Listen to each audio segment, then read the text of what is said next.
Good morning. My name is Michael Pellegrin, Sumner County Bar. May it please the court, I'm representing Daversea Fitz, appellant defendant in this case. I'd like to reserve... Go ahead. How much you want to reserve? 5 minutes, please. I'm not sure if I'll use up the 15, depending on the extent of the questioning by the court. So before you get into your argument, Yes, One Judge. question in particular. do we have jurisdiction over this?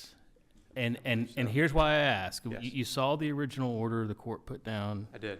The clerk has then supplemented, but here's the issue. Yes, the document the clerk supplemented with is signed and dated by everyone at an appropriate, actually I didn't even go back, I'm just assuming it was an appropriate date and time. But it's file stamped as of July 31st of this year. So that means the copy we have as the quote file stamped copy was not filed until after the hearing. If that's the case, then the amended petition was not filed with the trial court at the time of the hearing, meaning the trial court did not have jurisdiction at the time of the hearing, meaning we don't have jurisdiction. I mean, the rule is pretty clear. Yes, the rule gives a pro se litigant the chance to kind of fix some things, but it's very strict as far as a represented individual. And there's at least one case that I know of in which trial counsel just failed to file the right copy. He had a copy of the verified amended petition. He filed the wrong copy, and this court and ultimately the Supreme Court said, nope, it wasn't done correctly. So how can we view this in order to hear your client's case? How do we view this as done correctly if the file stamped copy we have was just file stamped 13 days ago? Recently. Or whatever the date is. Yes, Judge. Sorry, that was a really long question. Does that No, make no, sense? I understand. I understand the court's question. The file or the copy that made it into the file that was in the file at the time of the hearing is identical, but for the signatures, to the one that was obviously file stamped most recently.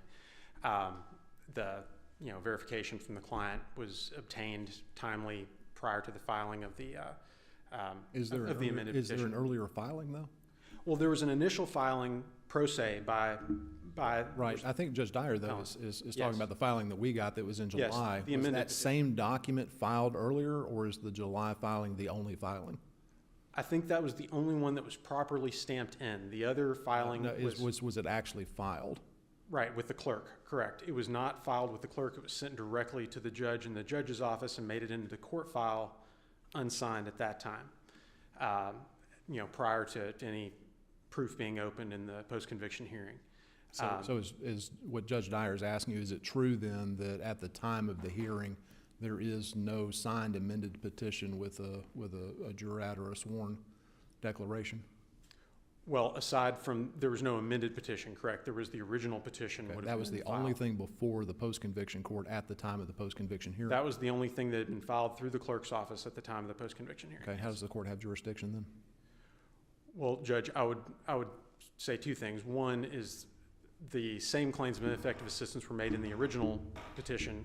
The amended petition really sort of narrows the claims beyond what was in the initial petition. It was more of a shotgun approach. The pro se filed original petition for post-conviction relief. I suppose somewhat similar to the question, the case cited by the court. We did have a properly verified copy that was in the file at the time. It had not made it into the clerk's office inadvertently at the time that the post-conviction hearing was opened. That was since rectified only recently. I thought that had been rectified previously, but it had not. But at the time that the hearing happened, the court obviously had the document, absent the signatures, and the stamp filing through the clerk's office, had those before it. And the state obviously had notice of those claims having been served with it, contemporaneously with it being sent in directly to the clerk's or to the judicial assistant. It's clear that the action itself, everyone is operating under the presumption that the amended petition is controlling. So Correct. we see that throughout. Correct. Post-conviction counsel is referring to it, the state's referring to it, so is the court. At the same time, the statute has admittedly technical requirements, but technical requirements. It looks to me like the technical requirements weren't satisfied. And so even if everyone agrees what the issues are, even if everyone agrees that there is an amended petition floating out there somewhere, if those technical requirements of the statute haven't been complied with, how does the post-conviction court have jurisdiction? Well, Judge, even I think if you find... It's not waivable. So you mentioned the state knew about it. The state can't waive the jurisdictional requirements. So how does the post-conviction court have jurisdiction? I would argue that even if the court were to find that jurisdiction didn't exist based on the amended petition, the deficiencies in the filing of the amended petition, it would nonetheless have jurisdiction over those same issues that were raised from the original pro se petition. So, okay, I'm going to make this even more complicated then. Great. Okay. Sorry. Okay, let's say that's 100% correct. Let's say that the court had jurisdiction based on the original petition, that we're going to forget about the amended petition. The other potential hurdle you have is the rule, post-conviction rules are pretty clear too, that upon the appointment of counsel, counsel's either supposed to file an amended petition or a notice saying they are not filing an amended petition. Were either one of those things done in this case? Well, obviously no notice that an amended petition was not filed because Right. I believed at So- the time that one was properly filed.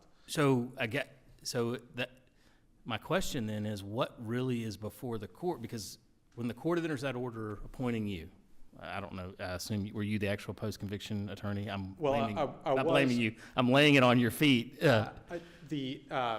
Another attorney was appointed, and then I was subsequently substituted in as post-conviction. So when the trial court got that pro se petition and reviewed it and said there's colorable claim, you've asked for an attorney, and it enters that order appointing counsel, and neither the amended petition gets filed nor a notice saying we're not filing a petition, we're relying on this, then what's really before the court? Because the court's, in a sense, you can read the rule as the court is saying, yes, this document counts as far as it gets you past the first hurdle, but now I'm no longer looking at it. Until you tell me to look at it, I'm not looking at it anymore, or you're going to file something else. So can I read the rule that way, or is that overly strict reading of the rule? I mean, Judge, I think I have to argue that it's overly strict in that, again, I understand these are technical requirements, nonetheless requirements. I think all that was done to cure whatever deficit that existed, all that could be done was done. I'm not sure how you sort of unring that bell once the proof is opened if neither the notice nor the properly executed and amended post-conviction petition is filed. So I'm not sure I answered the court beyond that. And I don't know that I know the answer either, so that's fair. Okay, we'll leave you alone on the jurisdictional question and let you hit the merits of your argument at this point. Thank you, Judge. Well, maybe. Well, maybe not. Yeah, well, no. Too soon. I tried. Well, not at all. I mean, just to jump right to it, if we're talking about the merits of the issue, as I understand, the principal alleged deficiency is a failure to call witnesses. Yes. None of those witnesses were called at the post-conviction hearing. How is the petitioner satisfied prejudice under Black versus State? It seems to be a pretty clear, excuse me, how does the petitioner satisfy Black versus State? I understand it's difficult given the record that we have in this case. The trial counsel testified essentially that he had a set of witnesses that he looked at. They were essentially the ones that were identified by being interviewed in the investigation. And we have testimony of what he did at trial and in preparation. There's obviously a conflict between what the appellant defendant says he asked to happen during his representation at trial and what trial counsel says happened. I mean, all of that, though, goes to the deficient performance aspect of it. Correct. And I think maybe the trial court credited trial counsel's testimony there. I think I'm focused on prejudice. So I think, but don't hold me to it, I think that Black versus State says that where you allege that counsel has failed to investigate the case properly, either by interviewing witnesses or failing to call witnesses at the original trial, that the post-conviction petitioner has the obligation to present those same witnesses at the post-conviction hearing. Because only at that point can the post-conviction court then know how those witnesses would have testified, and only then can the post-conviction court know how that testimony would have affected the outcome of the trial. I think it might suggest that if it doesn't hold it. In this case, if the witnesses were not called at the post-conviction hearing, there's a gap in the record about what those witnesses would have testified or how they would have testified. No questions were presented, no testimony was given under oath. How could the post-conviction court possibly make a finding of prejudice, even if it otherwise had made a finding of deficient performance? How is there prejudice on this record? Judge, I mean, I think all we have is what is in the record. We have the testimony by the appellant of what he expected the testimony by these witnesses to be. There was an alibi defense that was not initially presented in either the initial post-conviction petition or the amended post-conviction petition. And then the appellant got on the stand and testified about various witnesses he expected would have testified as alibi witnesses. Those witnesses were not presented. So if the case law says that the post-conviction petitioner may not proffer, that Black versus State says that the witnesses must be called and that the post-conviction petitioner cannot proffer, does the petitioner lose here? I think it becomes a very difficult case for the petitioner in that circumstance. I would just proffer that I think we're talking about two different alibi defenses, essentially, because we're talking about one, petitioner is talking about there are people who know where I was at the time of the shooting on December 2nd, 2014. They can testify, and they weren't called. And then there's a second sort of set of alibi witnesses. There was this meeting a few days prior at this house in Scoville in Nashville. Some of that was obliquely referenced, I think, because it came in through interviews, and there was testimony at the trial about that, and conflicting testimony about whether whether the appellant was present at that sort of planning meeting, and if he was present, what his role was. So I think we're left at this point, yes, with the proffer of what the respondent or what the appellant had to say about what those witnesses would have said had they been called. Fair enough. Thank you. And with that, I can just cede my time and reserve everything else for rebuttal at this point. That's fine. Yeah. Thank you. Counsel. Thank you very much.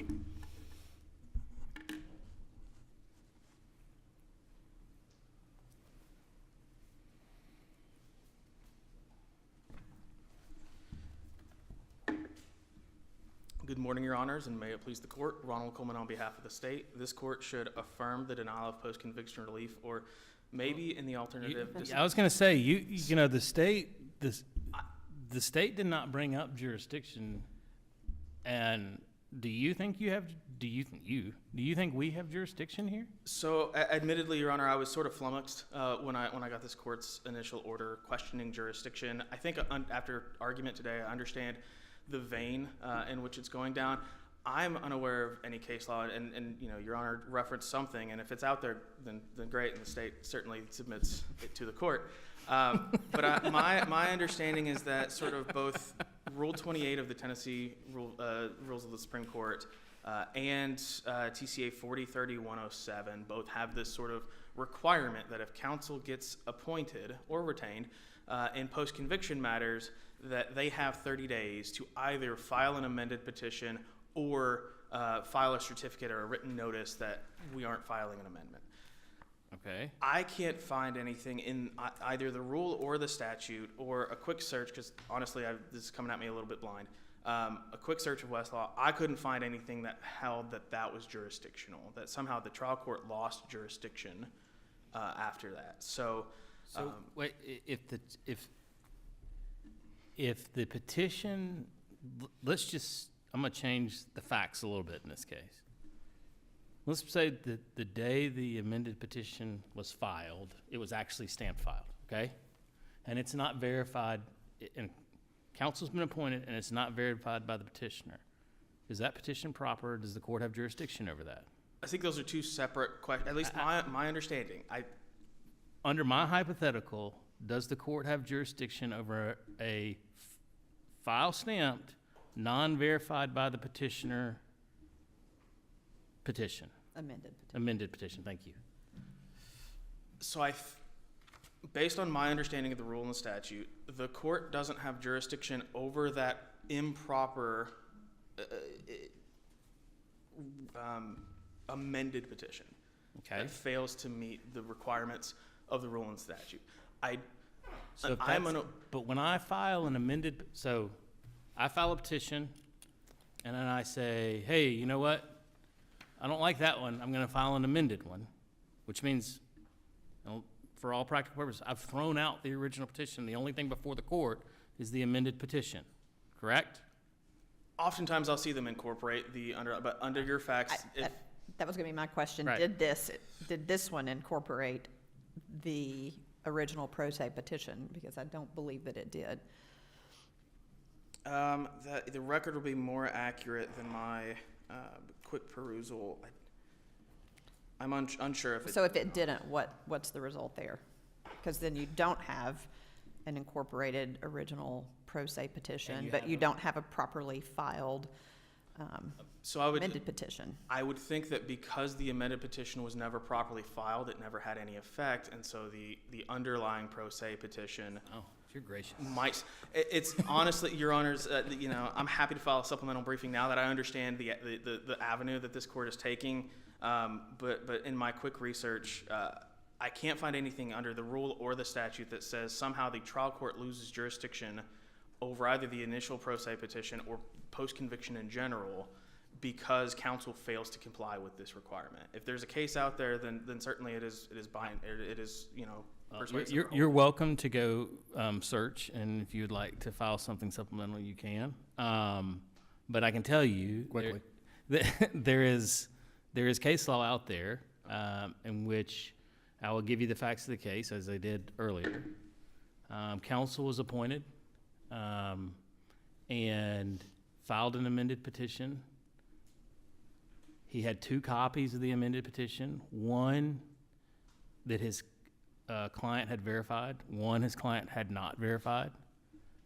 He filed the unverified petition. This court excused it, except for one member of the panel who dissented. The Supreme Court took the case. Was that a summary reversal by and the Supreme Court? I recall that order. I think I was under the mistaken impression that it was marked not for citation. I can certainly. The Supreme Court's his case is published. Yes. Okay. The Supreme Court essentially adopted. The Supreme Court adopted the dissent in an order, in the Rule 11 order, and then published it as an opinion. Okay. Now. So I was mistaken about that order. I will. And what it is, to his point, there are requirements that are, and procedural requirements that have to be met. And if you don't meet them, we give grace to pro se litigants. We do not give grace to attorneys. Fair or not, that's how the rule is written. This is factually a little different. I'll be the first to admit, but I will say this: based on what's before us, there was never a file stamped at the time of the hearing, amended petition. There's one now which happened after the petition. So we go back to the question of what's really, one, do we have jurisdiction? If we do, what are we supposed to be looking at? Because there's an order appointing counsel and telling them to follow the rules, which they attempted to do but didn't do fully. So is the original petition before us, or was it before the trial court? How do we go? Well, and the post-conviction court appears to have addressed and followed, as did all the attorneys, the amended petition. So even if we are left with the original pro se petition as what is properly before us, most of that was not addressed by the post-conviction court. So I think, to the extent this court has jurisdiction, then Holland would preside. I think the initial pro se petition vaguely hinted at the court failed to investigate the facts and circumstances of the case. The issue of investigating these witnesses was thoroughly discussed at the hearing, and the trial court directly ruled on it. So I think, jurisdictional question aside, whether the issue has been preserved, Holland, I think, is controlling and says that the issue is at least sufficiently preserved. Jurisdictionally, I still can't find anywhere in there where it might incorporate it. And I think that the newly file stamped petition that has been supplemented does not have an effect. I think because it has been file stamped. It's completely ineffective. I mean, Way after the fact. filed after the notice of appeal was filed. And Exactly, Your Honor. So I think, that doesn't change the analysis. If this order, which I will endeavor to find and file suit very quickly with this court, if the Supreme Court has held that these requirements are jurisdictional on appointed counsel, then the state would go along with that and submit that there is no jurisdiction. So I want to ask my other question that I ask of counsel. Because the case that you're going to go find is factually a little different. Something actually got filed before the hearing. Here, nothing got filed. At least that's what it appears to be. And, but we still have that petition out there. But we also have a trial court order appointing counsel and telling them to do one of two things. Does that order and that declaration or direction by the trial court, post-conviction court, does that create a jurisdictional hurdle that if you don't do one of those two things, we can't even go back to the original petition? I think, depending on what this order says, I think that it is a triggering mechanism for the requirements of the statute and the rule. It posits an if-then. If the trial court finds that there's a colorable claim, then they appoint counsel, or counsel can be retained. Once that happens, then that triggers the requirements to file either an amended petition or a written notice. So I think once you file that order, the procedural demands kick in, and you either do one or the other, but you got to do something. I think a lack of the distinction between a lack of filing anything and filing something that is improper or doesn't meet the requirements has no impact on the analysis. But assuming so let's say then that post-conviction counsel does not file an amended petition, does not file a statement saying that there will be no amended petition filed. Post-conviction court automatically goes back to the pro se petition for hearing. I think it can. I don't know if that's been fully fleshed out. I think that's this case. Pardon? I think that's this case. That could be this case, and this court could say. How do we resolve that, General? I think if these are requirements for counsel to do, and those requirements have not been met, I'm not sure. What do we have before us? That's a very good question, Your Honor. It's a great question, General. So what's the Again, what's the answer from the state? I'm happy to know the answer. Happy to do some We extra. got the questions. Again, now that we know that this is sort of, this was something that I did not see or anticipate, so happy to do some Bristol briefing or follow-up briefing. I don't think any of us has seen it either, so. Yeah, I know I've seen one fact pattern similar to this, but this is factually just different enough that I haven't seen this. I haven't either. No. And I think depending on what the Supreme Court order says, and if it says once counsel is appointed, they are required to do this, and if they don't do that, we send it back for them to file something new or whatever the outcome of that was. Well, I thought I had a copy of it in here, and I must have left it somewhere else. But my memory serves. The Supreme Court said no. If you don't meet it, you didn't have jurisdiction. Case over, and they dismissed the petition. Then I think that would be the appropriate remedy here. If that is the binding case law, then the fact that nothing was filed versus the fact that something not meeting the requirements was filed, or just file stamped, whether the clerk there apparently didn't. Yeah, it wasn't verified and it wasn't file stamped. So, I think we know the easier part of this case, but if you want to get to the merits very quickly, let's just assume something is properly before us, and something that's probably before us is raising the question of proper investigation by counsel. Is there any way to get around Black and where you don't call the witnesses and still meet your burden of prejudice? No. you simply cannot establish prejudice. But even if there were some way, and I think that's the easiest way to affirm the judgments on the merits. But there's also just no deficiency here. Well, what about, I mean, admittedly, as I kind of started looking at this, I might have gotten a little too hung up on the procedural versus the merits. But if I remember correctly, somewhere, and if I'm wrong, just let me know, but in the record, there was a question raised of calling these witnesses. And counsel said, well, I've got their statements. I can just read them for the court, or something like that. And the court said, no, that won't be necessary, or court said, yes, you can. Either way, the court I think maybe the court said that's fine, and then let them read the statements. Does that somehow then preclude the court from saying, hey, you didn't call the witnesses? Well, I told you you didn't have to. I told you could just read their statements. That's fine. I don't recall that happening in the record, but it's also been a while since I've been able to dive back into it, so I'll defer to that. If that happened, I would still submit that does not get around Black, because the point of Black is that this needs to go. We need to know what they would have said, but we also need them to testify in front of the post-conviction court so that it can make a credibility finding. And I get that, but if I'm the trial court and I tell you, oh, don't worry about calling them, just read me their statements and tell me what they would have said, I'll make my decision based on that. Haven't I invited the error as the trial court then? I think doesn't allow you to meet the standard?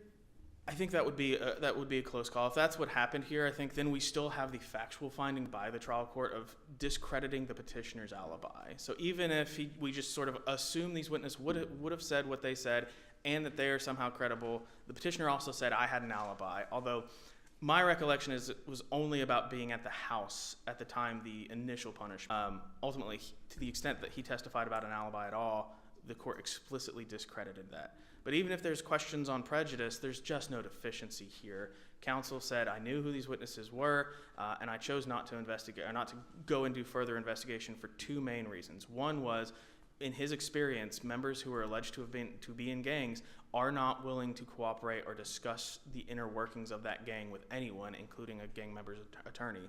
And two, even if that weren't enough, he had their statements to police and found that there was nothing harmful in there. So there's no impetus for him to go out and make these questions. And the post-conviction court accredited that. So even if this court has some questions about prejudice, which we submit it shouldn't, but there's also just no deficiency.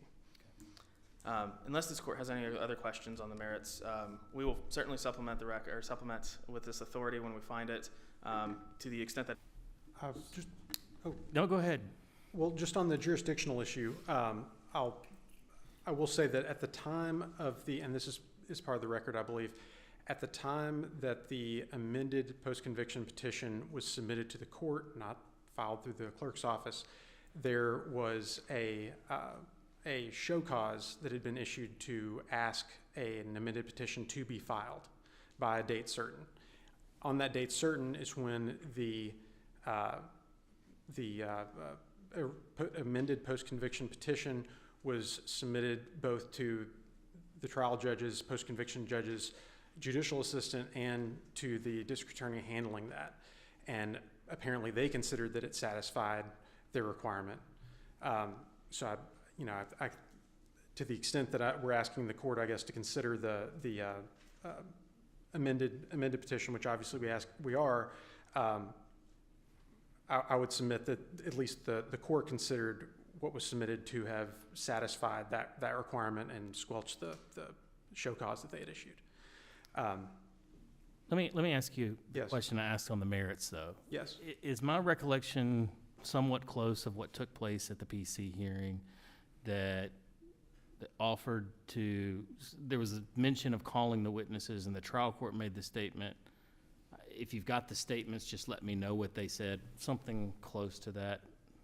I think I found the portion I think you're referring to of the transcript, so that this was like a trifurcated hearing. There was trial counsel, there was another one that really wasn't brought up in the post-conviction of appellate counsel, and then the last hearing was the testimony of the defendant.